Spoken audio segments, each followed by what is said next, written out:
is 1.6.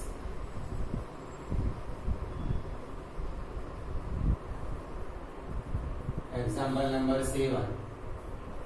65 વ્યક્તિઓના જૂથમાં 40 cricket પસંદ કરે છે, 10 ક્રિકેટ અને ટેનિસ બંને પસંદ કરે છે. કેટલી વ્યક્તિઓ માત્ર ટેનિસ પસંદ કરે છે પરંતુ ક્રિકેટ પસંદ કરતા નથી? કેટલા ટેનિસ પસંદ કરે છે? 65 પૈકી દરેક વ્યક્તિ આ બે પૈકી ઓછામાં ઓછી એક રમત પસંદ કરે છે. ધારો કે ગણ A બરાબર ક્રિકેટ પસંદ કરનાર વ્યક્તિઓ, ગણ B બરાબર ટેનિસ પસંદ કરનાર વ્યક્તિઓ. 65 વ્યક્તિઓના જૂથમાં 40 ક્રિકેટ પસંદ કરે છે. Number of A is equal to 40. 10 cricket અને ટેનિસ બંને પસંદ કરે છે. નંબર ઓફ A છેદ B is equal to 10. કેટલી વ્યક્તિઓ માત્ર ટેનિસ પસંદ કરે છે પરંતુ ક્રિકેટ પસંદ કરતા? Number of B minus A શોધવાનું છે. કેટલા ટેનિસ પસંદ કરે છે? નંબર ઓફ B શોધવાનું છે. 65 પૈકી દરેક વ્યક્તિ આ બે પૈકી ઓછામાં ઓછી એટલે કે એક અથવા એક કરતા વધારે અથવા આવ્યું એટલે નંબર ઓફ A યોગ B is equal to 65. Number of Aयोग B is equal to number of A plus number of B minus number of A छेद B. 65 is equal to number of A 40 plus number of B minus 10 is equal to 30 plus number of B. Therefore, number of B is equal to 65 minus 30 is equal to 35. આ પ્રશ્ન પૂરો થયો. હવે number of B minus A. Number of B minus A is equal to number of B minus number of A छेद B. Number of B 35 minus number of A छेद B 10 is equal to 25.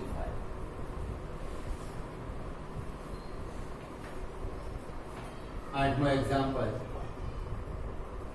एक સમિતિમાં 50 વ્યક્તિઓ French બોલે છે, 20 Spanish બોલે છે અને 10 વ્યક્તિઓ બંને સ્પેનિશ અને ફ્રેન્ચ બંને બોલે છે. કેટલી વ્યક્તિઓ આ બે ભાષામાંથી ઓછામાં ઓછી એક ભાષા, ઓછામાં ઓછા એક એટલે એક અથવા એક કરતા વધારે, અથવા એટલે નંબર ઓફ A યોગ B શોધવાનું થશે આપણને. ધારો કે ગણ A બરાબર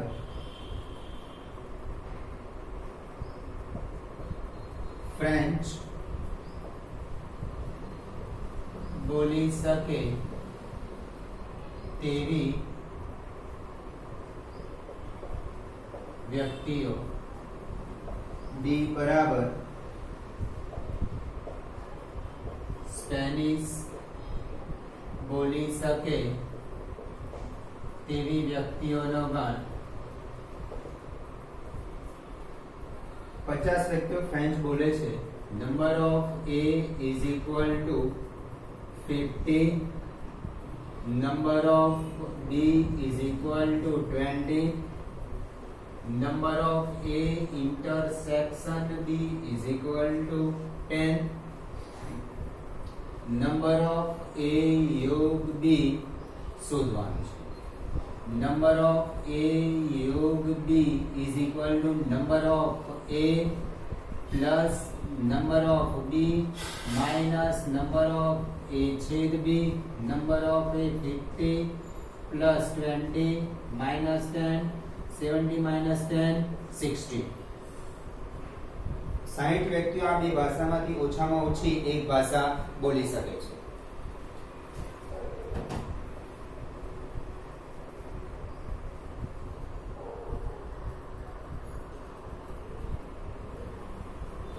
નીચે આપેલા ગણો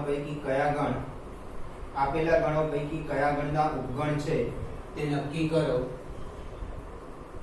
A is equal to x colon x belongs to R અને x એ સમીકરણ x square minus 8x plus 12 is equal to 0 નું સમાધાન કરે છે.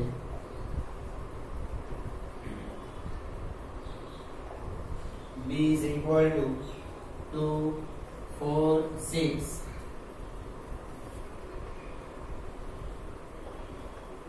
C is equal to 2, 4, 6, 8. And so on. D is equal to 6. C અનંત ગણ છે. પહેલા ગણ એને ગુણધર્મોમાંથી યાદીમાં ફેરવી દઈએ. x square minus 8x plus 12 is equal to 0.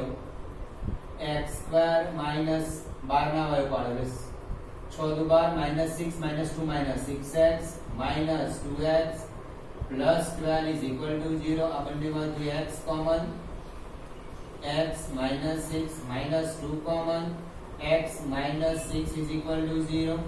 x minus 6 into x minus 2 is equal to 0. x is equal to 6 or x is equal to 2. એટલે ગણ એ થયો 2, 6. B, C, D. Okay. A subset B, A subset C એના તમામ સભ્યો D માં છે, એના તમામ સભ્યો C માં છે. B subset C, D subset B, D subset A,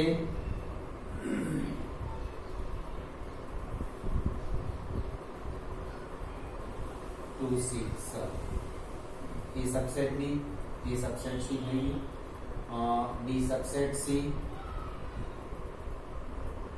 D subset A, D subset B, D subset C,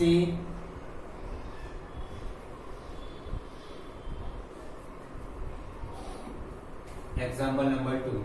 બીજો એક્ઝામ્પલ. નીચેના પૈકી દરેક વિધાનમાંથી કયું સત્ય અને કયું અસત્ય છે તે નક્કી કરો. પહેલો એક્ઝામ્પલ. જો x belongs to A અને A belongs to B તો x belongs to B. x belongs to A અને A belongs to B થાય રીતે આપણે ધારીએ અને x belongs to B થાય છે કે એ ચેક કરીએ. x belongs to A એટલે x એ ગણ A નો ઘટક છે. હવે A belongs to B તો B is equal to ગણ A ગણ B નો ઘટક છે તો B is equal to આ રીતે લખીએ આપણે છગડીયા કૌંસમાં છે અને ગણ A નો ઘટક ગણ A is equal to છગડીયા કૌંસમાં x એ ગણ B માટે ઘટક છે. હવે જુઓ કે x belongs to B આ સત્ય. x does not belongs to B કારણ કે x નથી આમ છે belongs to B છે એટલે અસત્ય. બીજો જો A subset B અને B belongs to C તો A belongs to C. ધારો કે A is equal to X, B is equal to XY, B belongs to C, C is equal to XY Z. B ના સભ્યો ગણ સીમા છે b બરાબર xy છે એ ગણ સીમા આ રીતે લઈ લીધા છે a belongs to c a એટલે x belongs to c આવી રીતના x હોય આની અંદર તો belongs to c કહેવાય x does not belongs to c therefore અસત્ય આવી જ રીતે બેઠું જ હોત આમ છગડા કૌંસમાં x તો સત્ય કહેવાય આપણે a સબસેટ b થાય એટલે ધાર દીધું a x b a subset b છે અને b belongs to c ગણ b ના તમામ સભ્યો c માં ગણ સીમા છે એટલે આ x y અને z ધાર દીધો હવે x એટલે આવું હોવું જોઈએ આ x c માં હોવું જોઈએ નથી એટલે અસત્ય ત્રીજું જો a સબસેટ b અને b સબસેટ c તો a subset c a subset b થાય ઉદાહરણ ધારો કે a is equal to x b is equal to xy b subset c થાય એટલે b ના તમામ સભ્યો c માં હોય ઉદાહરણ x y z તો a સબસેટ a ના તમામ સભ્યો c માં છે હા therefore a subset c સત્ય ચોથો જો a does not subset b અને b does not subset c તો a does not subset c ધારો કે a is equal to 1 b is equal to 2 3 આપણને a does not subset b અને b does not subset c થાય એ પ્રમાણે ગણ ધારીએ અને a does not subset c થાય છે કે નથી થતું ચેક કરીએ c is equal to b does not subset c c is equal to 4 5 તો a does not subset c એના તમામ સભ્યો c માં નથી એટલે સત્ય લાગે છે હવે જોજો આમ ધારું છું a is equal to 1 b is equal to 2 3 c is equal to 1 3 a does not subset b b ના તમામ સભ્યો c માં નથી b does not subset c પરંતુ જો અહીંયા a subset c થાય છે બરાબર બંને થાય છે સત્ય અને અસત્ય બંને થાય છે એટલે આને આપણે અસત્ય કહીશું તમે જે રીતે ઉદાહરણ લો છો એ પ્રમાણે બને છે આમાં પણ તમે જે ઉદાહરણ લો કર્યું કરી શકશો છે આમાં બંને રીતે ઉદાહરણ લેવું a does not subset c થાય છે અને a subset c પણ થાય છે સત્ય પણ થાય છે અસત્ય પણ થાય છે એટલે છેલ્લે વિધાન અસત્ય જ કહેવાય બંને ના હોઈ શકે સાથે પાંચમું જો x belongs to a અને a does not subset b તો x belongs to b x belongs to a એટલે ગણ a માં x ધારી દીધો a does not subset b y z તો x belongs to b આપણે આપ થાય એવું ધારી દીધું કે x belongs to a એટલે ગણ x ધારી દીધો a does not subset b ના તમામ સભ્યો b માં નથી ઉદાહરણ b ના સભ્યો y z ધારી દીધા ઓકે આ બંને થયું હવે x belongs to b થાય છે નથી થતું તો આ અસત્ય છઠ્ઠું જો a subset b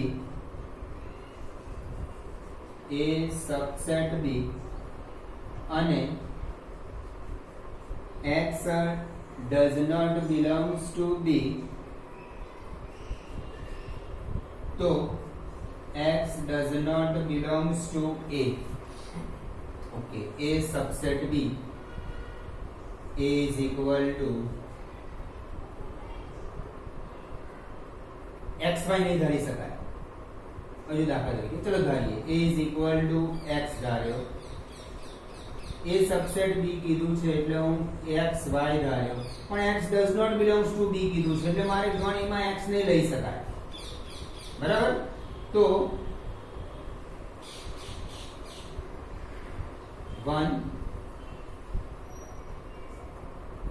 1 3 a subset b, x does not belongs to b, therefore x does not belongs to a. Okay, સત્ય છે. હું ગણિતમાં x ધારું છું અને એ સબસેટ b બનાવું છું અને x does not belongs to b આ બંને જોવું પડે આપણે. એ સબસેટ b અને x does not belongs to b. તેવી રીતના ફરીથી આ ઉદાહરણ સમજીએ કે દાખલા તરીકે a is equal to x. a is equal to x નથી લેતા, ચલો y લઈએ છીએ. a સબસેટ b તો yz, x does not belongs to b, a subset b થયું, x does not belongs to b તો x does not belongs to a. આમ પણ તમે કરી શકશો તો સત્ય બને છે.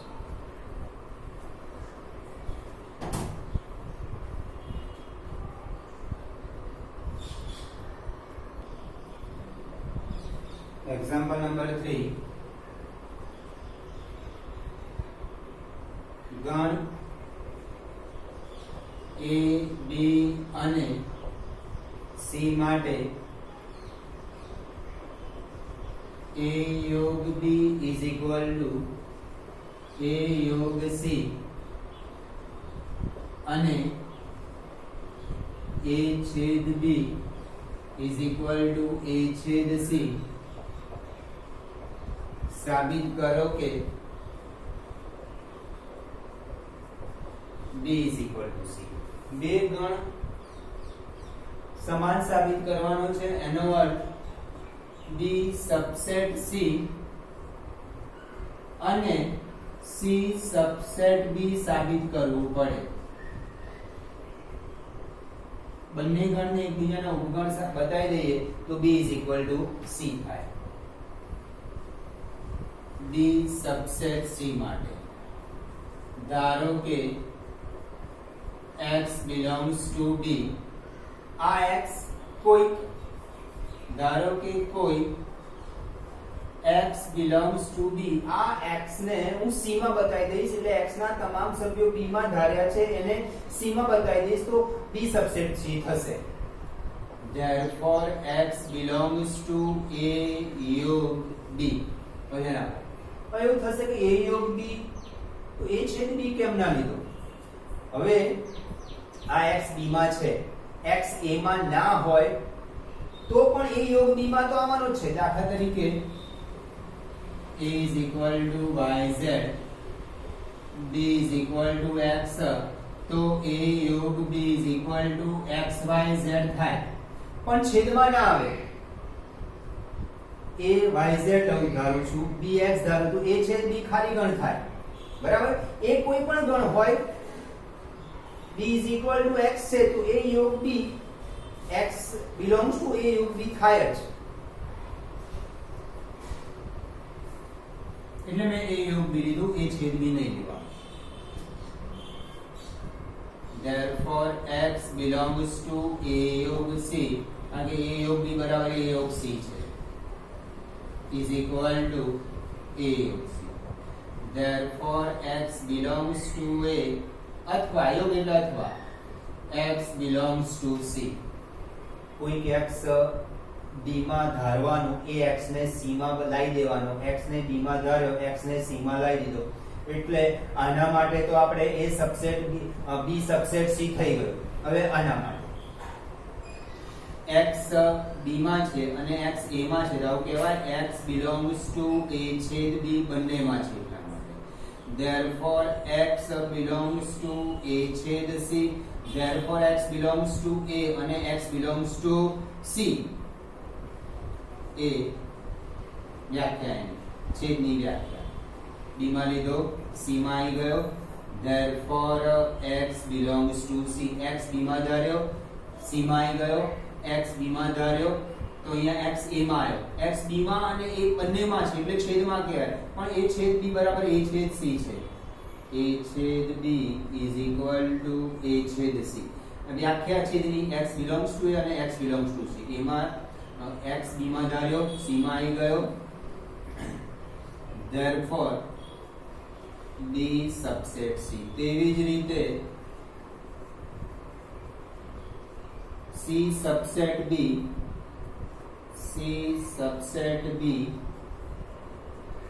સાબિત કરી શકાય. therefore b is equal to c. Okay, b is equal to c સાબિત કરવા b subset c અને c subset b સાબિત કરવું પડે. મેં b subset c માટે ધારો કે કોઈ x belongs to b, એ જ x ને હું c માં બતાવીશ. x belongs to b, therefore x belongs to a યોગ b. અહીંયા a યોગ b આપ્યું છે, a છેદ b આપ્યું. a છેદ b એટલા માટે નહીં લેવાનું કે x b માં છે પણ x a માં ના હોય, પણ યોગગણમાં તો હંમેશા આવવાનો જ છે. એટલે x belongs to a યોગ b, પણ a યોગ b બરાબર a યોગ c છે. એટલે a યોગ c એટલે વ્યાખ્યા પરથી યોગના x belongs to a અથવા x belongs to c. x b માં લીધો, c માં આવી ગયો, એટલે અહીંયા થઈ ગયું b subset c. ઓકે, હવે x b માં છે ને x a માં છે એટલે છેદમાં કહેવાય, પણ a છેદ b બરાબર a છેદ c છે. એટલે x belongs to a વ્યાખ્યા છેદની અને x belongs to c. therefore x belongs to c. therefore b subset c. તેવી જ રીતે c subset b સાબિત કરી શકાય. બીજી રીત આની જોઈએ.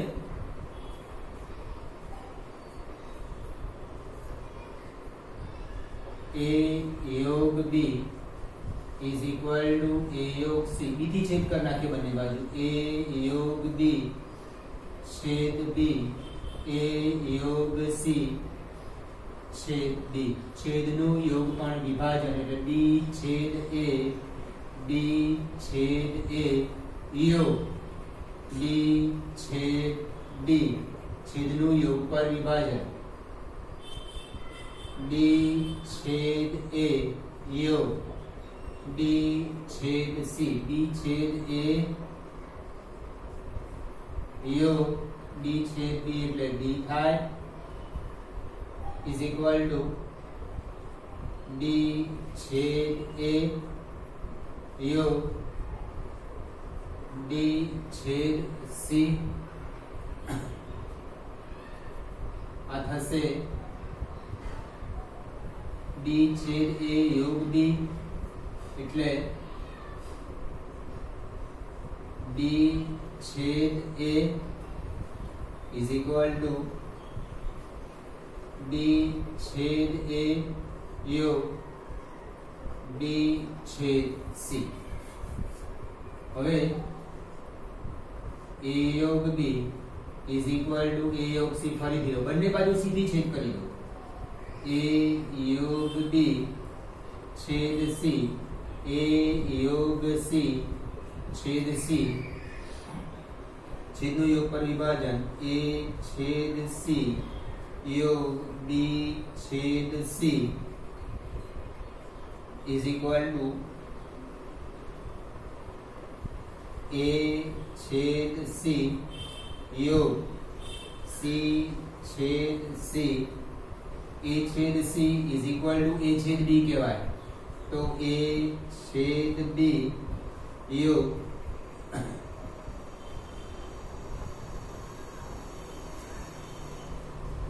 b છેદ c is equal to a છેદ b યોગ c. a છેદ c યોગ c, a છેદ b યોગ b છેદ c, a છેદ c યોગ c. અહીંયા b આવે. કેમ અહીંયા b આવે? તો હંમેશા આવું થાય a છેદ b subset b. અહીંયા આવશે c, a છેદ c subset c. a છેદ c is equal to c થાય અથવા a છેદ c subset c થાય. હવે આ બંને પરિણામ ધ્યાનથી જુઓ.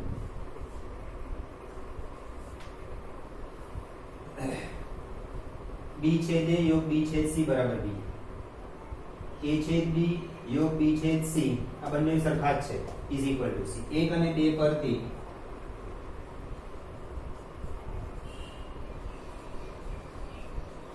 D is equal to C. A છેદ B સબસેટ B થાય અથવા A છેદ B is equal to B થાય. એટલે અહીંયા આગળ મેં B લખ્યું. આ ગુણધર્મ જ છે આપણે.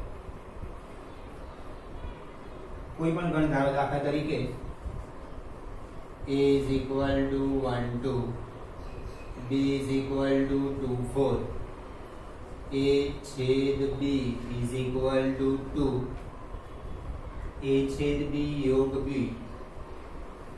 A છેદ B યોગ B is equal to A છેદ B યોગ B 2 4 થાય. ગણ B આવ્યો જોઈ લો.